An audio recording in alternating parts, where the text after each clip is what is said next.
You're welcome to the sports segment here on the AM Show. My name is Benedict Osu. Tonight is the UEFA Super Cup between Liverpool and Chelsea. First time we're going to have two English teams play in the UEFA Super Cup. Remember, it's the winner of the UEFA Champions League and winner of the UEFA Europa League. And last season, Liverpool won the UEFA Champions League with Chelsea winning the UEFA Europa League. That's why both teams are playing in tonight, UEFA Super Cup. There'll be live commentary on Joy 99.7 FM. Also, we'll do more in terms of what to expect in tonight's game. Liverpool, Chelsea. The referee that will officiate this game is a lady, Stephanie Frappa. We'll hear from her in this very program. But we have to start here on the local scene. And government has approved the budget of $1.2 million for Team Ghana's participation at this month's African Games in Rabat, that's Morocco. Now, according to the Director General of the National Sports Authority, that's Professor Peter Chumesi, who doubles as chairman of the International Games and Competitions Committee, it was very important that the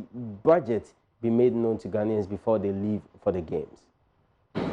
We had proposed a budget to the ministry, and then we are expecting the approval or the input from the ministry before we put it out. But as we promised the Ghanaians, we indicated that Ghana will be aware of the budget for the Morocco 2019 African Games before we leave the shore of Ghana. And today we are lucky and happy to inform Ghanaians that that has been done. In terms of the total budget for the games, all sums up to $1,275,273 US dollars, 34 cents, which is roughly 1.3 million. In terms of comparison, I think that this is quite low. As we remember, I think in 2015 there was a budget of 4 million US dollars, which was used for the Congo Brazzaville's African Games. The bonuses for the athletes is very, very important. I think people have always been asking me about how much is at stake for these individuals. We have said that it is a great honor even to be competing with the flag of Ghana and wearing the colors of the country. I think that's the greatest of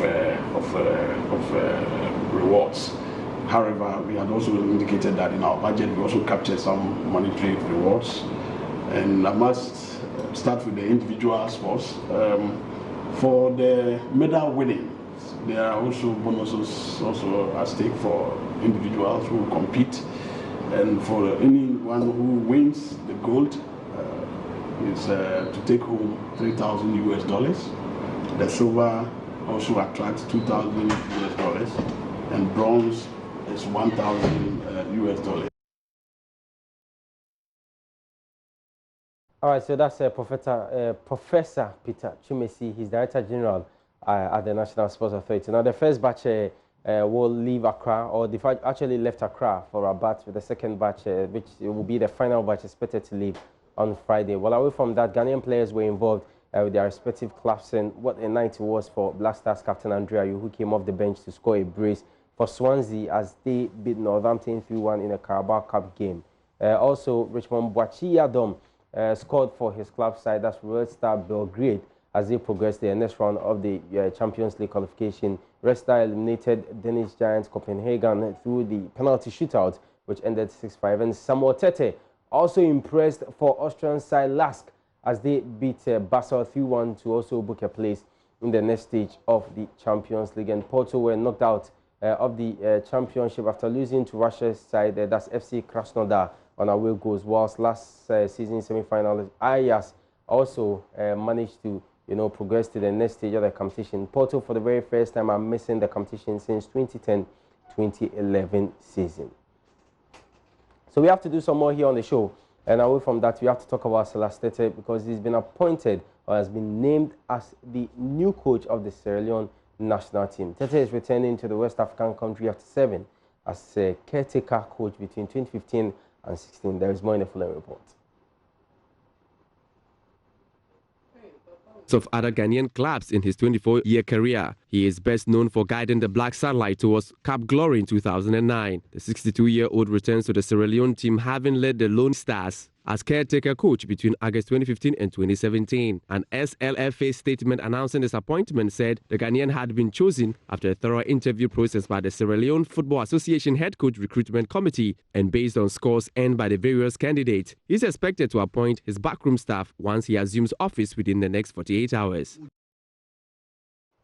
So that was my colleague Moses Yeboah's report on Salah Stete's appointment as the new coach of the Sierra Leone football team. Well, we have to do some boxing, and there's going to be a WBO junior middleweight contest, and Ghana's Patrick Alote is going to take on Jem Mungai on September 14. My colleague Asari Bediakon has more in the following report. Golden Boy Promotions will continue the tradition of delivering boxing action on Mexican Independence Day weekend as Jay Mungai takes on Ghana's Patrick Alote in a 12-round fight for the WBO Junior Middleweight World title at the Dignity Health Sports Park in Carson, California. The event will take place on Saturday, September 14. Mungai, a 22-year-old world champion of Tijuana, Mexico, who rose to the highest level of the 155-pound division by knocking out Saddam Ali in May to capture the WBO Junior Middleweight World title. Since then, Mungai has defended his title against the likes of Liam Smith and Brandon Cook. Alote is a 28-year-old native of Accra, Ghana, who started as a professional in 2006 when he was only 16 years old. Even though he suffered losses against Golden Boys Patrick Teixeira and standout contender Kanat Islam, Alote is coming off 6 victories in a row. A win over Jay Mungai catapults Patrick Alote to the top 10 of the WBO Junior Middleweight division. All right, so that's how we end sports this morning. I'm Benedict Tuesday. Thanks so much for your time. We are back at 2 with more on Sports Today. Enjoy your day.